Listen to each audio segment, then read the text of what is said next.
ladies and gentlemen, you're all staying safe and well. On our talking point show or story of the game, I've had to perhaps keep the chapters a little lower today, guys, because there's probably a lot going on. So I think I've found the key points of yesterday's City 1, Chelsea 1, 17th of February 2024. Match day 24, of course.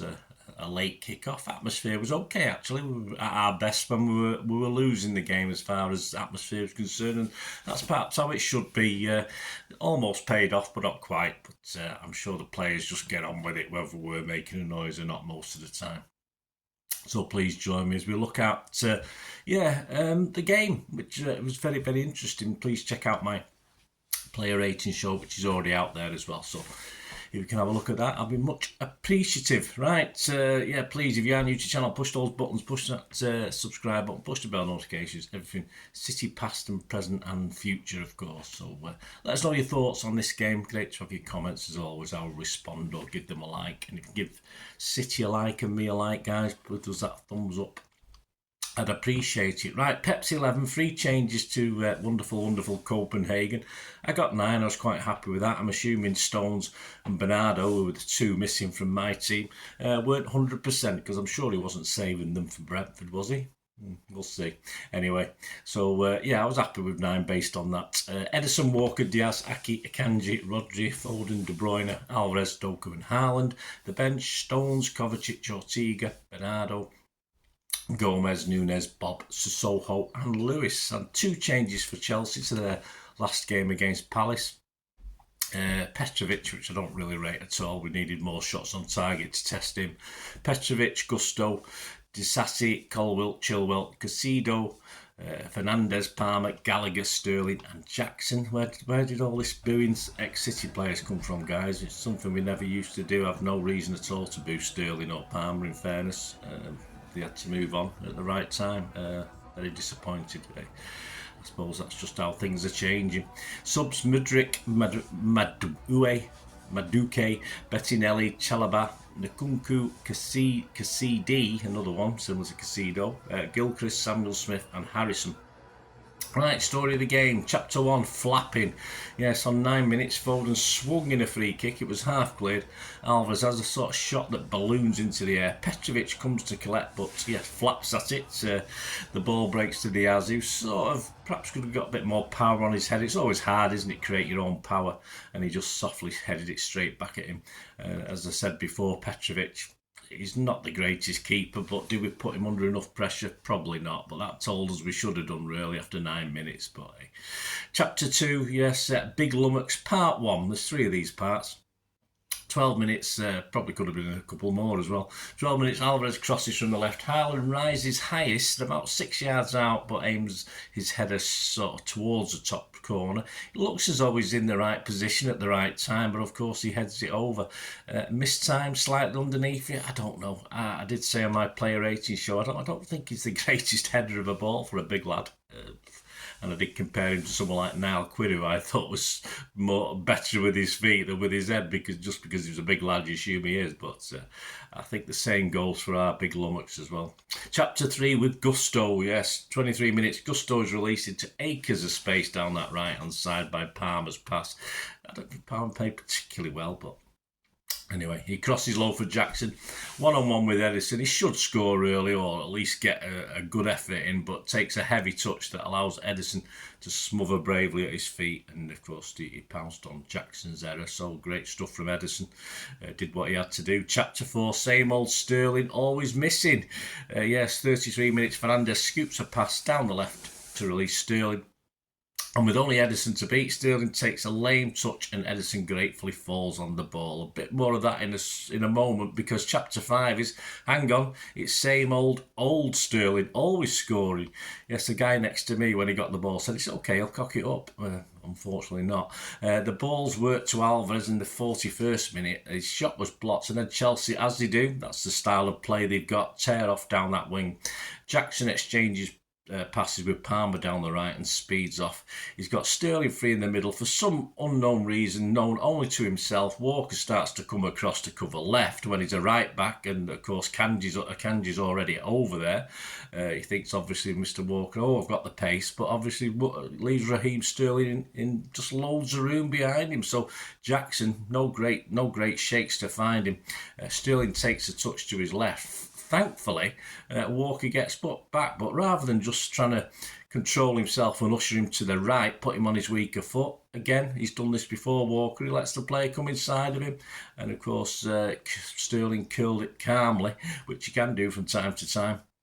Over Ederson into right-hand side of the net. Walker, all your fault, that one, I'm afraid, or I will blame you for that one. Plus 3 minutes, as I say, there's other bits and pieces as well, but no half-time lifeline for City is chapter 6. It's 45 minutes plus 1. It looks as though Alvarez gets a great chance in the first of the 3 added minutes, but he takes a shot that's deflected over, but to me it looks as though it was going to be high anyway. Alvarez is struggling just a little bit to get that little bit of luck. Half-time, intermission, losing 1-0. Still positive, certainly off the pitch. The atmosphere was good in the second half. Chapter 7, top netting, 48 minutes. De Bruyne flicks a free kick over the wall and inches onto the roof of the net, but to me it always looked too high from the opposite end of the ground. Chapter 8, no penalty. Number 1. 50 minutes, Walker drives into the Chelsea box on the right and steps across Sterling. He's hit from behind, goes over, wants the pen. VAR has a check. Nah, it's not going to happen. City not happy. Match of the day were happy, so that's okay then. But I don't know. I've seen them given, I've seen them not given. I'm not overly convinced on that one. Chapter 9, we get to Big Lummox Part 2, 51 minutes. We break quickly and folding crosses to the right towards Haaland. Free on the left-hand corner of the 6-yard box. The ball's not quite at the ideal height. It's so Haaland sometimes. It's as though he has to take that initial shot, even if it's awkward. I mean, it wasn't the greatest ball, but perhaps he could have tried to control it. Perhaps he could have gone with it with his right foot rather than his preferred left.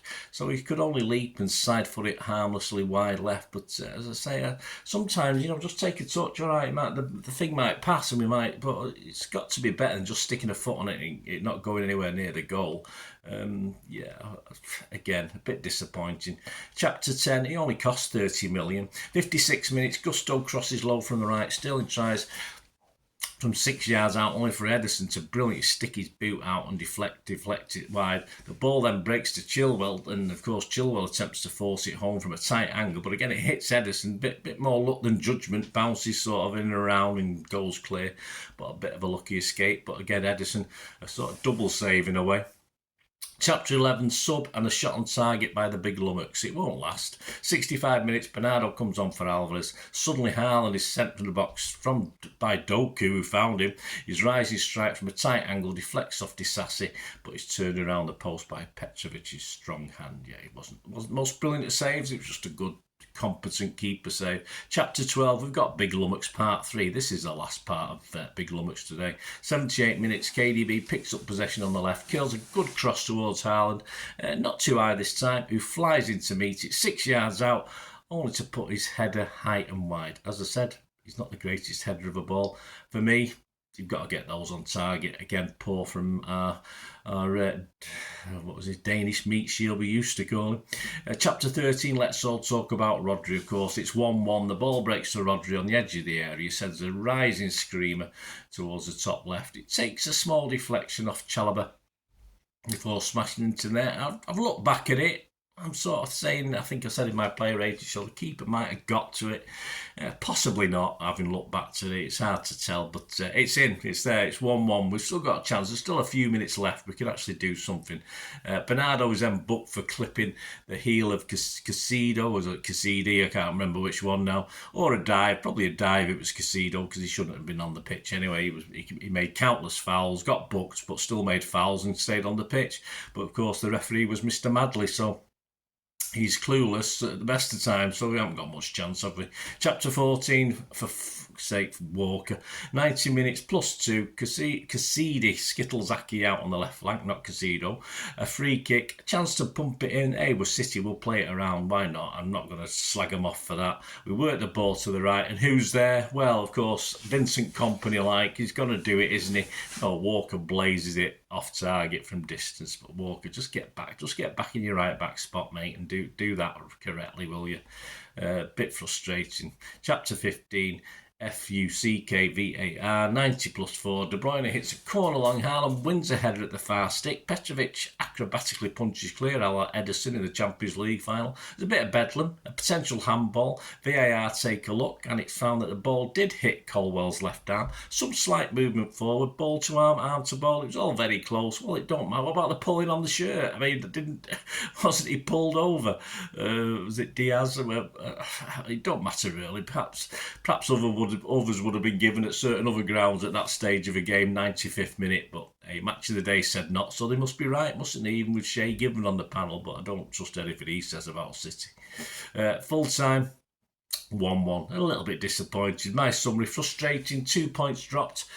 I think that puts us back to -7 on points gleaned last season against the same competition, so we can get that back to, of course, -4 if we beat Brentford on Tuesday. But again, Tottenham away, Liverpool away, we've just made it a little bit harder for ourselves again, which is very, very frustrating. But all credit to Chelsea. I thought Chelsea did, within the constraints of their squad, they did very well, and they could have had 4 or 5 goals themselves. I didn't go on harp on too much about them in my story because we've been here all day, but no, I thought they played very well, actually. I think Pep was a little bit critical of Poch, but no, I thought Poch did a good job.